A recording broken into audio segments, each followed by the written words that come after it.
आज हम साहित्य के एक बेहद क्रांतिकारी और अनोखे निबंध को डिकोड करने वाले हैं। वर्जीनिया वुल्फ का the mark on the wall.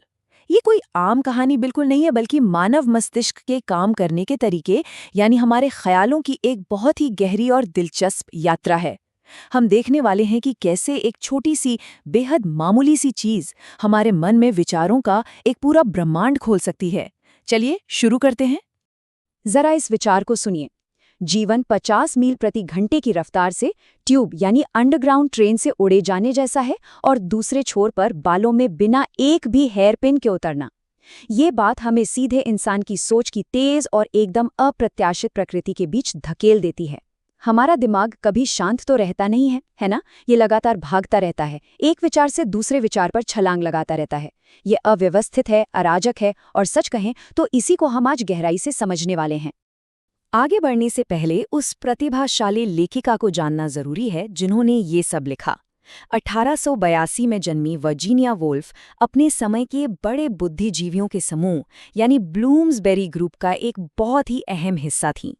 दिलचस्प बात यह है कि उन्होंने अपने पति के साथ मिलकर होगार्थ प्रेस नाम से एक पब्लिशिंग हाउस भी शुरू किया था।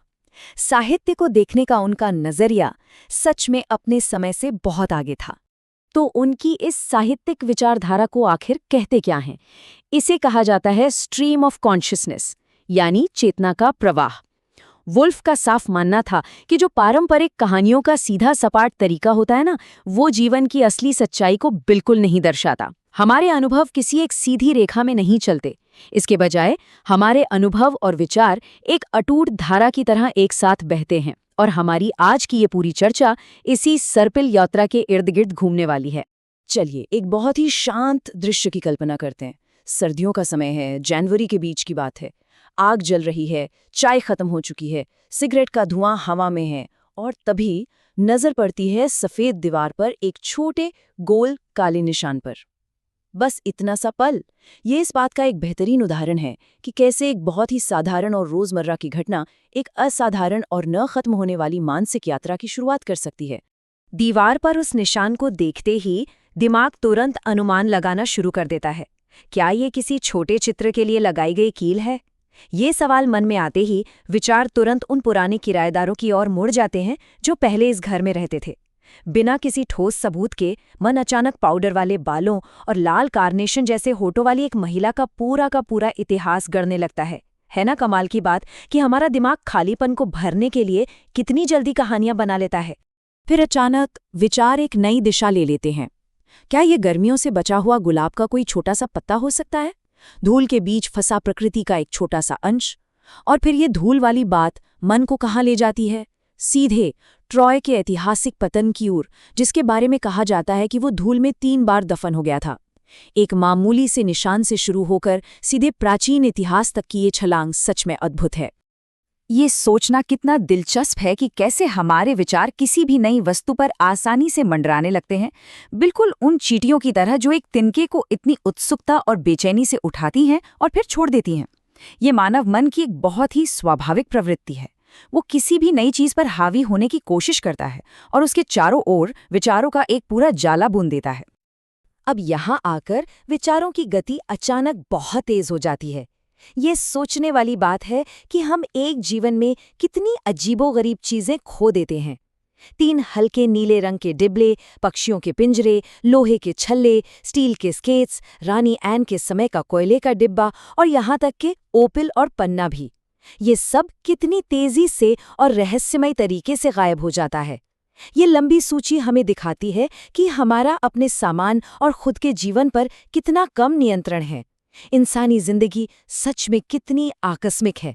विचारों की ये जंगली उड़ान अब और भी तेज हो जाती है। जीवन की निरंतर बर्बादी और मरम्मत का ये चक्र कल्पना को और भी गहरे ले जाता है। दिमाग खुद को एस्फोडेल के मैदानों में सिर के बल गिरते हुए महसूस करता है, बिल्कुल पोस्ट ऑफिस की शूट में फेंके गए भूरे रंग के पार्सलों की तरह। ये तेज गति और ये बेबसी अंततः हमें एक ऐसे बिंदु पर लाती है जहां हम पूरी तरह से नंगे होकर बस भगवान के चरणों में जा गिरते हैं।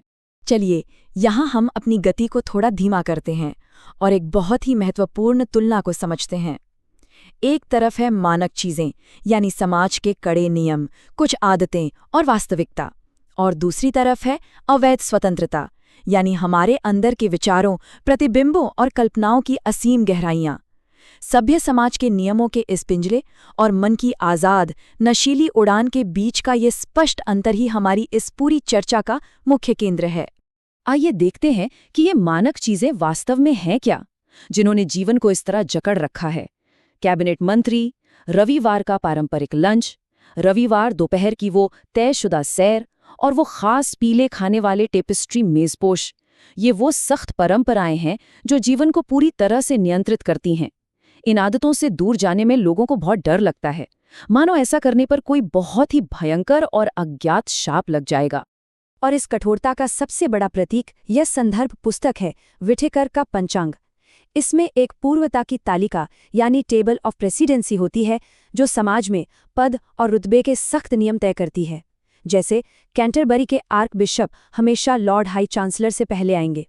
विचारों में खोया हुआ एक आज़ाद दिमाग बस यही उम्मीद करता है कि इन सब निरर्थक और थोपे गए नियमों को उठाकर सीधे कूड़ेदान में फेंक दिया जाए। इन नियमों को पीछे छोड़ते हुए भटकते हुए विचार अब एक बिल्कुल नई दिशा ले लेते हैं।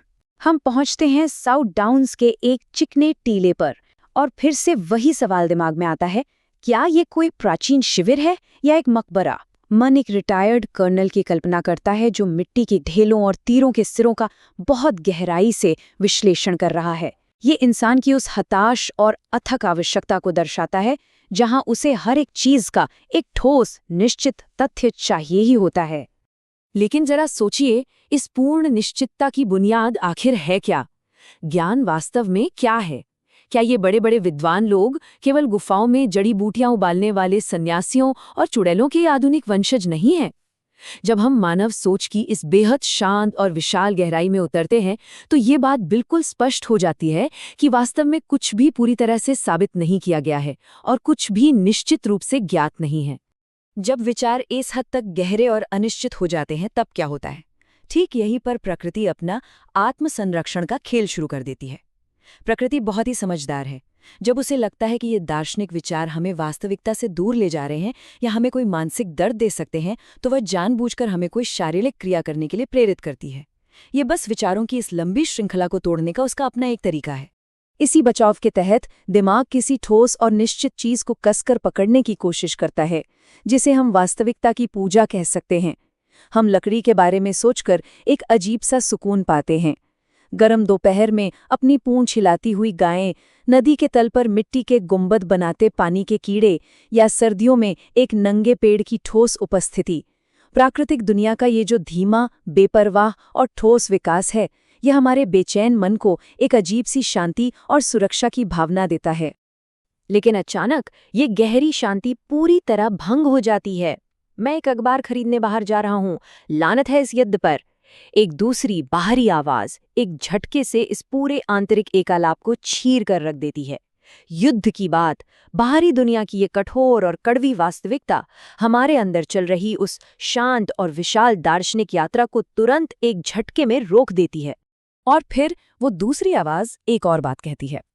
खैर, जो भी हो, मुझे समझ नहीं आता कि हमारी दीवार पर घोंघा क्यों होना चाहिए।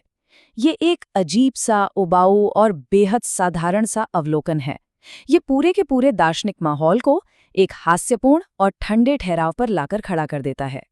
और ठीक यहीं पर इस पूरी कहानी का सबसे बड़ा और मजेदार खुलासा होता है।